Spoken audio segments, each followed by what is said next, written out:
This is Daily Blast Live. We're talking about what you're talking about. Get real. No. This Just is stop. a sham. It's finally here. Drum roll. It's me. Hi, I'm the problem. It's me. At tea time, everybody agrees. I'll stare directly at the sun, but never in the mirror. It must be exhausting, always rooting for the anti-hero. Yes! Welcome to DBL. That was Taylor Swift's new song it's called Anti-Hero from her new album, Midnights. And before we begin, Tori, I just want to make sure, did you get enough rest yesterday? I know. I've listened to all of it. Did you? Because I already know the lyrics of that song. You had to stay up till midnight because it was released at midnight, like its name, and within minutes it crashed Spotify. The streaming service did fix the problem, but not before some of her fans went into panic. Tori tweeted, "Really, Spotify? Really, Spotify? On a night like this, I am fuming." It makes you want to get rid of your Spotify account. I've never opened Spotify. You How'd haven't? you listen? I do Apple Music. Ooh, fancy. I'm sorry. I didn't know. But isn't this a good thing? Like if I were an artist and somehow I knew like the owner of Spotify, I'd be like, at 12:05, shut it down. Even if nobody was planned? I mean, it's not a bad marketing strategy. I'm not saying it was because she has enough fans, but Yeah, she has enough of fans. course. But I mean, I think it's a good marketing strategy to get the buzz out like this. Well, people have made their whole weeks around this, or they've planned in advance. First of all, hi to my Swifties out there. Yes. I'll be doing a It's Me Hi video later, so check that out. I don't think Taylor doesn't need that, right, that type of marketing strategy, but I do think that it really shows you the power of the Swifties. She was also on Thursday Night Football for absolutely no reason yesterday. It was on Amazon Prime if you watch Thursday Night Football, which you probably don't. But she just popped up, and I was like, Taylor Swift? She's creeping into your lives. Yeah. What's interesting too is that she's so prolific. I mean, she's written so many songs. We got Folklore, we got Evermore, now we got the Midnight Sound, we got the 3 a.m. She is just in a big gust of creativity, and I really think that the style and the producing has stayed up there. And yeah, every tweet she puts out, every Instagram, it's like 2 million people. She could run a country. Wow. I mean, I'm not going to be the first one. That's a lot. She's just I'm not going to be the first one to listen to it. I'll probably listen to it sometime at some point. It'll seep into your world. Yeah, but I also like how you said all her albums feel a little bit different. And Taylor Swift's a Sagittarius, so I just enjoy her in general.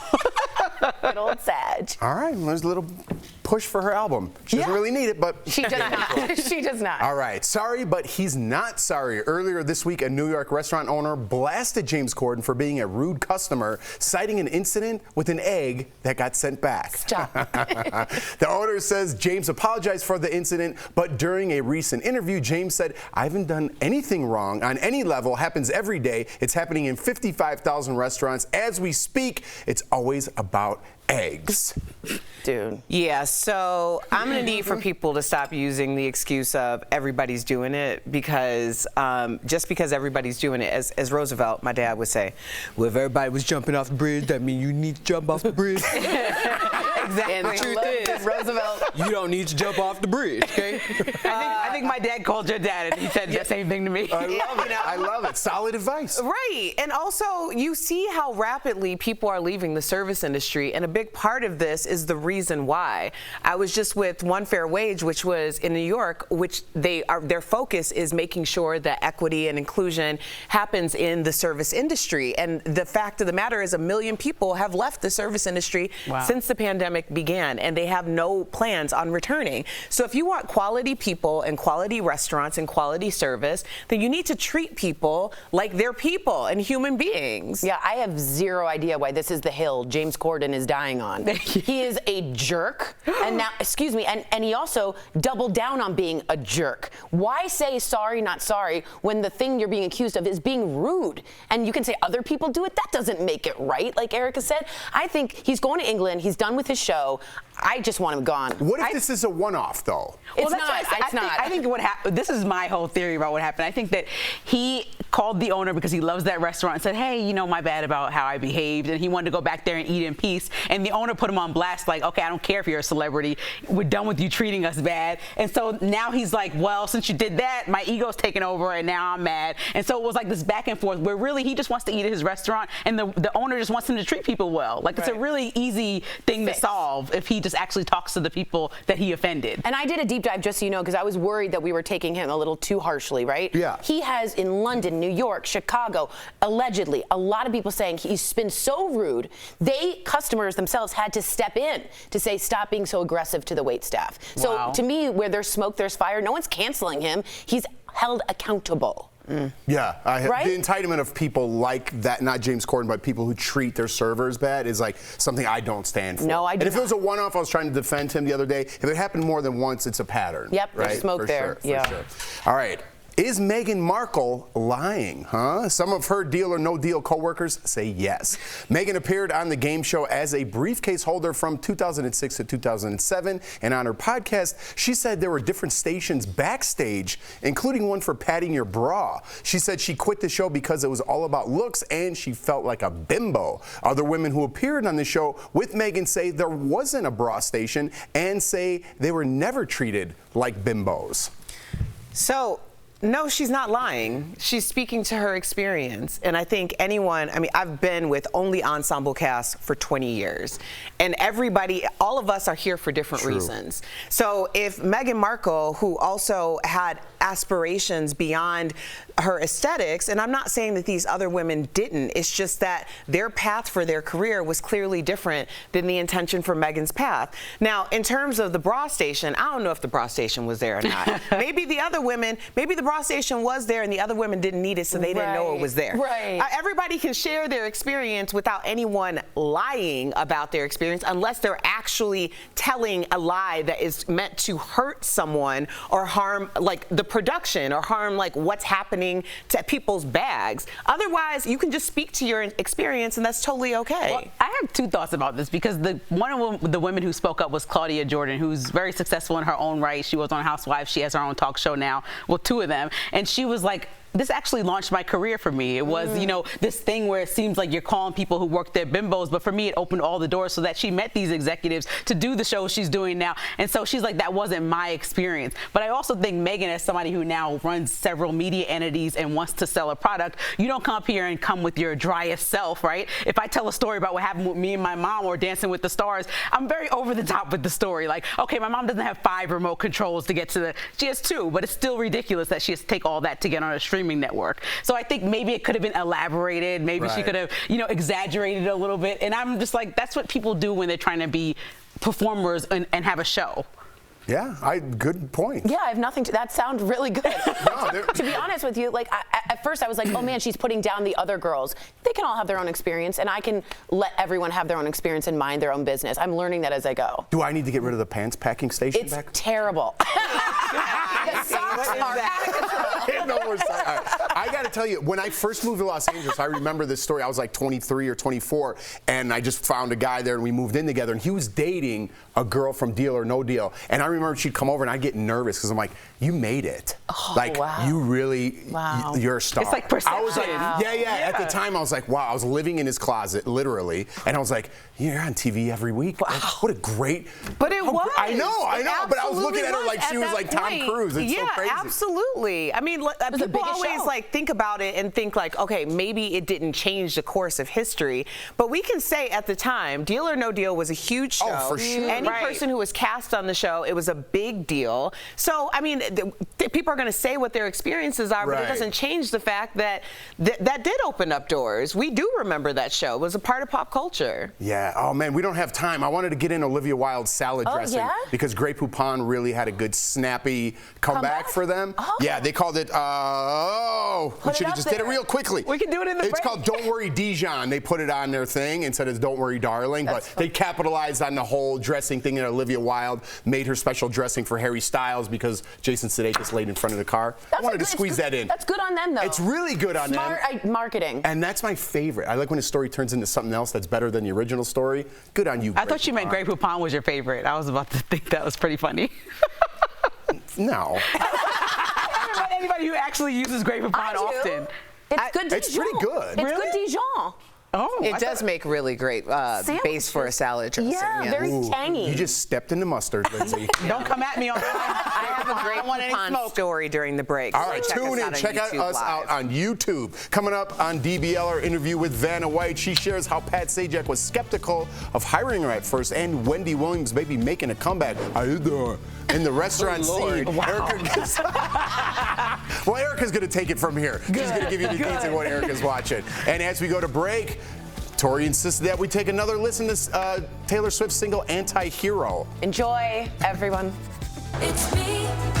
Hi, I'm the problem. It's me. At tea time, everybody agrees. I'll stare directly at the sun, but never in the mirror. It must be exhausting, always rooting for the anti-hero. I'm easily tickled, y'all. It doesn't take much.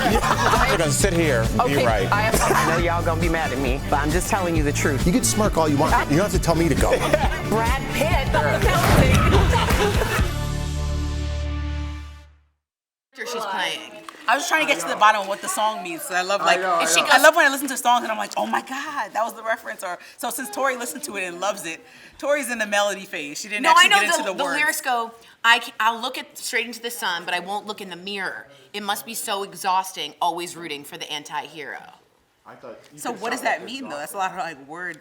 It's like she can't look at herself with the mirror.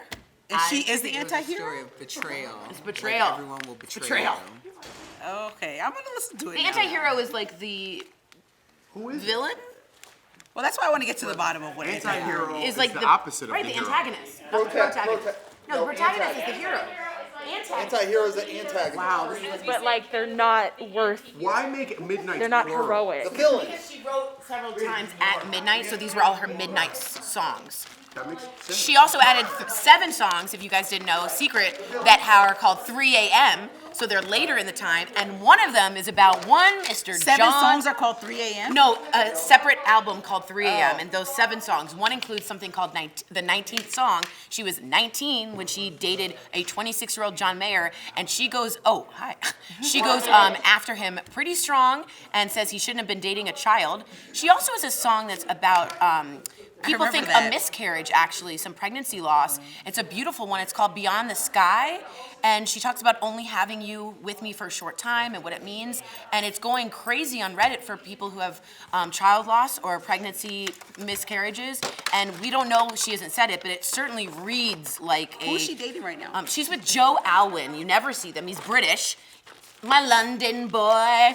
And people are asking her if she's going to marry him also. Right, She and does a song they've been about together that. a long time, and one of the songs she says, I don't want to talk about my relationships, although all her songs are about her relationships. For a 40-year-old to know that much about television? Very much so.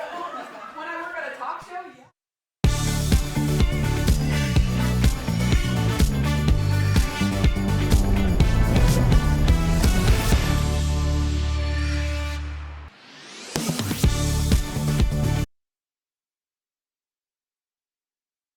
Showed up at BravoCon, child, and had Bravo celebrities serving up secrets and shade.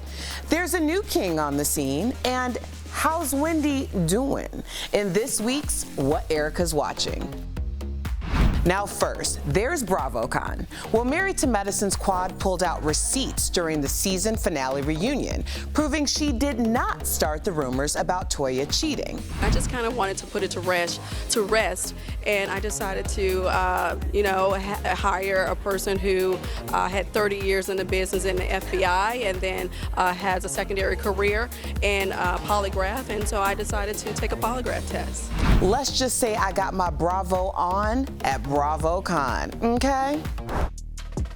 Next, while Diddy is focused on bringing R&B back from the dead, his son King Combs is taking over his hip-hop throne. Now she in love with me cause she ain't used to luxury. Why would I hate on you? I do my thing comfortably. I'm not the one, I'm not the two, you know it's C3. She brushing on my waves, talking about she need me. Ooh. Can't stop, won't stop, bad boy.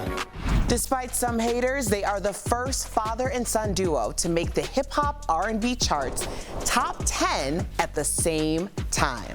Now I have one thing to say. R&B and hip hop are not dead. And it's been a while since we heard from the queen of all media. Wendy Williams-Rep says she's getting the help she needs to make a career comeback, including a podcast and opening up a restaurant. My mouth is watering. Oh, it's watering.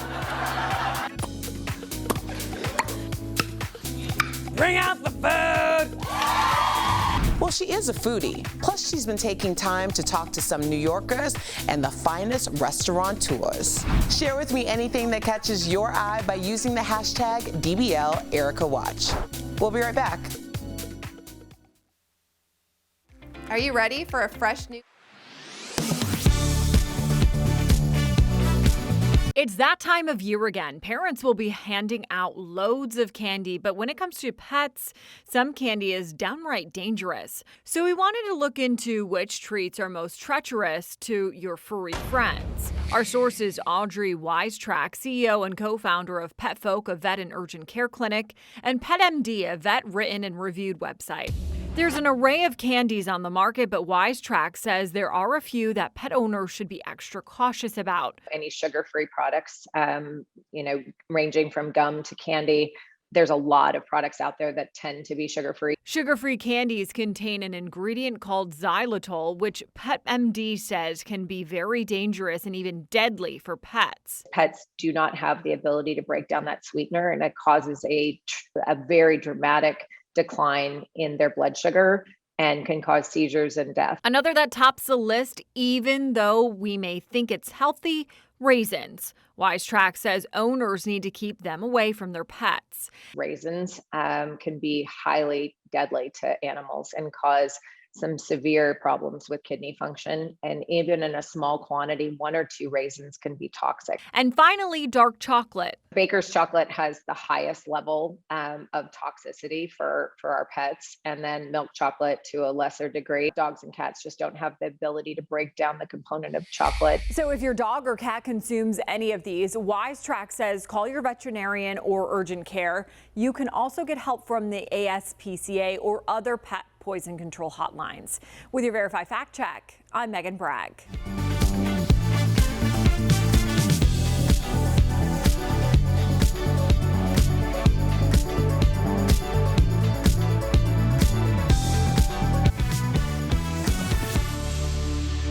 Welcome back to DBL. If you're wondering, yes, that is Tori eating ramen right behind me in my shop. I'm so sorry.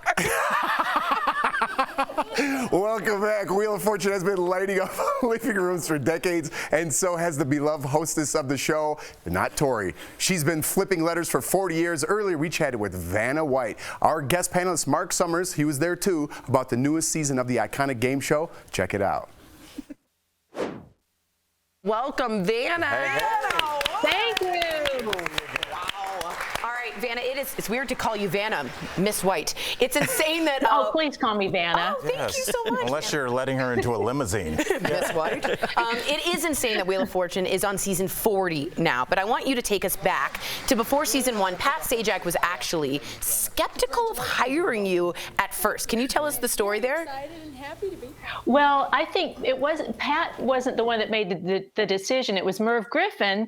And when Merv asked him about me being the hostess, he said, I don't know. She was so nervous. I just don't know that she can do it because of her being so nervous. But of course, Merv said, we're doing it. And the reason why I think he said he chose me because we were like brother and sister. Pat and I seemed like a team, and it has worked for 40 years. Yes, the chemistry's there. I know. Wheel of Fortune would not be Wheel of Fortune without either. Can you believe it? No. No. Okay, so Vanna, we talk a lot about the stigma around women going gray on this show, especially when it comes to media, TV. What's your take, and do you see yourself ever going gray on Wheel of Fortune? Well, I don't know about Wheel of Fortune, but I definitely love going gray, and I probably will go gray. I just haven't done it yet. I don't know why. Well, honestly, you know what? In the last few months, I would say I'm starting to get some gray here, and it makes it so much easier when I go in for color, because it kind of blends. Yes. So I don't have to go in as often. Do you remember the time when you and I had no careers and we used to pretend to be husband and wife contestants at Ralph Edwards Productions and do game show runs? What? Did you really? Yes, of course. Oh my gosh. Yeah. I do remember that. Yes. Because we couldn't, I think they paid us Wow. It's so $50 a good to day, see and you. at that time we were glad to have it, right? Oh, wow.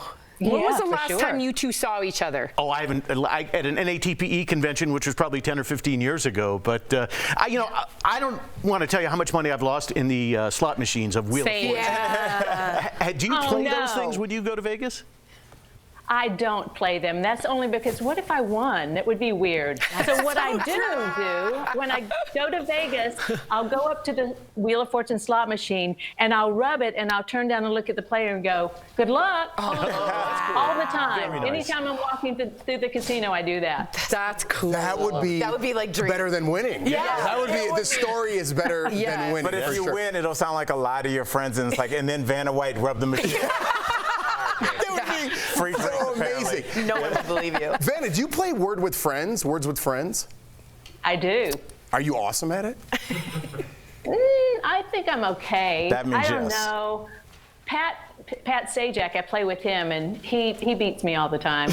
Oh, Pat. Thousands of episodes that you have done. Do you have a best memory out of all those episodes? It's hard to put into one story. There are so many great episodes, but one of my favorite is a guy won a brand new car, and he turned to Pat and said, I don't have to take the bus anymore. Oh, that's nice. So that kind of sums it up, don't you think, with our show? We just, give people a lot of money and they pay off their loans. They have their student loans, or they put a down payment on their first house, or they get a brand new car. It's good stuff. Yeah, it makes people feel good. Now, it's been making people feel good for 39 years. We're on season 40 now. Are you coming with something new? What can we expect in season 40? All kinds of fun stuff. I'm glamming it up a little bit, shall I say. Oh. Just more glamorous stuff that I'm wearing. Ooh, I love watching what you would wear. You're going to see a lot of more money we're giving away, so you're going to see a lot of fun changes, but minor changes. Is there a new puzzle board? Because I've heard rumors online. There's been no rumors How about could that. how could I forget that? Yes, we have a new puzzle board. It's controlled by I read things. lasers. I don't even have to touch it. You don't touch the it letter. anymore? Well, I do touch it. I can't help it after 40 years. But I can run my hand over it, and the laser will pick up my movement and light it. But I still touch it. There you go. But it looks the same. Right? It does look the same. I don't think you can tell at home. Can you? But we know. Can you tell the difference at home? I'll be able to Check tell. it out. Let me Sam's know. just trying to make it so that she was right. Yeah, that's all it is. Okay. Vanna, we appreciate you. I can't wait to see her new glamorous outfits. Thank you for joining us today. DBL Nation, be sure to catch Vanna in the newest season of Wheel of Fortune. It's on weeknights. Check your local listings. We'll be right back. Thank you, Vanna. Thank you. Bye-bye.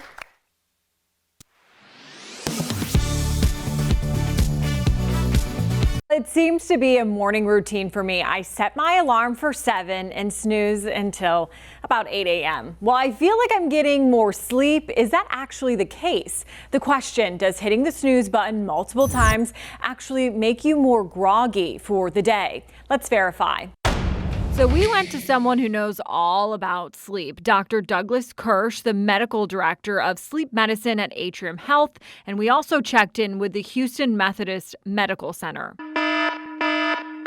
It's that sound in the morning that most of us dread. Some of the time people will set an alarm, hit the snooze button once and get up and they're good. That's probably not a major issue. The problem is when people use it repetitively. So you set your alarm for 6 and snooze for an hour. The Houston Methodist Medical Center says hitting the snooze button repeatedly can increase your chances of being jarred awake during deep sleep, which would leave you feeling groggier than usual. It's kind of dreaming sleep that's occurring at the end of your sleep window. Now you're kind of disrupting it and you're flying in between different stages because you're waking yourself up and then you're trying to get back into that stage. And it just, you don't feel as good coming out of that kind of fragmented sleep. Dr. Kirsch says the reason you keep hitting that snooze, you're probably not getting enough Z's. He suggests setting your alarm to the time you actually stop hitting the snooze button or try to unwind and go to bed earlier. The most important thing is trying to keep to a consistent schedule. It's really important to get up at the same time every day, even on the weekends. So we can verify that, yes, hitting the snooze button several times can make you more groggy during the day because it could interrupt deep sleep. Here are some other tips to help give you a better night's sleep. Dr. Kirsch says to make sure to limit your screen time before bed. And if you can stay consistent with the time you wake up for about 2 to 3 weeks, he says it will get easier to rise and shine. With your Verify, I'm Megan Bragg.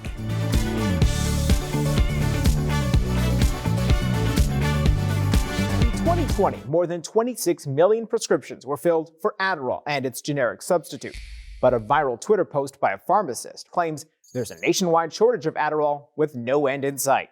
So let's verify. Is there a nationwide shortage of Adderall? Our sources are the Food and Drug Administration, the American Society of Health System Pharmacists, the National Community Pharmacists Association, health research company Trilliant Health, and Adderall maker Teva Pharmaceuticals. Teva Pharmaceuticals manufactures about half the U.S. supply of the drug, which is commonly used to treat attention deficit hyperactivity disorder. On October 12th, the FDA announced that Teva is having intermittent manufacturing issues, which will impact its ability to meet demand through the end of the year. While other companies also make generic Adderall, the American Society of Health System Pharmacists says they can't produce enough to make up for the shortfall from Teva. So, yes, there is a nationwide shortage of Adderall. The FDA is encouraging people who take Adderall to talk with their doctor about using an alternative medication or your pharmacist about whether another pharmacy might have your preferred brand in stock. With your Verify, I'm Brandon Lewis. Welcome back. If you want to start getting fit but don't know where to begin, we have some tips to help get started. It's time for some joint and muscle support brought to you by Omega XL. First, start slow and build up gradually. Give yourself plenty of time to warm up and cool down. Next, include different activities to keep your exercise routine exciting. Cross-training reduces injury and prevents straining muscles and joints. And just know, pain, shortness of breath, dizziness, or nausea can be signs that you are pushing yourself too hard. You got to push through. I'm just kidding. You're not feeling good. Give yourself a break and take a day off if you need it. I had to teach myself this. Omega XL has improved the lives of millions of consumers, supported by 30 years of clinical research. Omega XL's powerful and proven benefits have transformed the lives of athletes, celebrities, and dedicated daily users. Call 1-800-686-5325 or visit OmegaXL.com for more information. Now, as we go to break, let's give our best Wendy how you doing, because you guys made fun of me. You want to try one, Tori, while the credits start rolling? How you doing? No. Wendy Williams? I haven't. That was a Triviani. I did too much Triviani mix. Sorry. Okay, how you doing? That was good. And you went down an octave. Erica, you did it in What's Erica Watching? Do it. How you doing? Oh, that's good. That how is you good. doing? Mine's too deep. How you doing? You sound awful. Everybody gave me like an accent that Wendy doesn't have. I don't know. All right, have a good weekend. See you Monday.